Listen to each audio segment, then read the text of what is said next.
அம்மாவாயிட்டா இப்படி கவர்ச்சியா ஆடக்கூடாதா? மகனை வச்சே விஜய் மகேஸ்வரி விஜய் டிவில ஒளிபரப்பான அசத்த போவது யாரு நிகழ்ச்சியை தொகுத்து வழங்கி பிரபலமானவங்க தான் விஜய் மகேஸ்வரி. சமீபத்துல பிக் பாஸ் நிகழ்ச்சியில போட்டியாளரா கலந்துகிட்ட மகேஸ்வரி ஒரு சில படங்கள்ல நடிச்சிட்டு இருந்தாங்க. 21 வயசுல கல்யாணம் ஆகி ஆண் குழந்தைக்கு அம்மாவானாங்க மகேஸ்வரி. கணவரை விட்டு பிரிஞ்சு தனியா மகன் கூட வாழ்ந்துட்டு வரக்கூடிய இவங்க இப்போ கிறுக்கு சிறுக்கி அப்படிங்கிற வீடியோ பாட்டுல கிளாமர் லுக்ல ஆட்டம் போட்டிருக்காங்க. இத பத்தி பேசின மகேஸ்வரி, எந்த அளவுக்கு கவர்ச்சி காட்டணும், காட்டக்கூடாது அப்படிங்கிறது எனக்கு தெரியும். அம்மாவான பின்னாடி ஏன் இப்படியெல்லாம் ஆடுறீங்க, நடிக்கிறீங்க அப்படிங்கிற கேள்விகளை எல்லாம் ரொம்பவே பூமர் தனமானது. இந்த காலத்து பிள்ளைங்க எல்லாமே அதையெல்லாம் பொருட்டா எடுத்துக்கவே மாட்டாங்க. எனக்கு என்ன புடிச்சிருக்கோ அத மட்டும் தான் நான் செய்வேன். என்ன மட்டும் இல்லாம என்னோட மகன கூட விடாம ஏஐ மூலமா ஆபாசமா சித்தரிச்சு அசிங்கப்படுத்துறாங்க.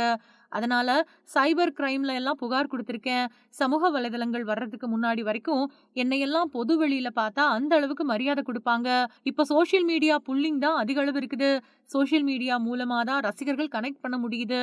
ஆனா அந்த இடத்திலேயே அசிங்கமான, ஆபாசமான எண்ணங்கள ஏஐ மூலமா விதைக்கிறது ரொம்பவே வேதனையா இருக்குது அப்படின்னு பேசியிருக்காங்க மகேஸ்வரி.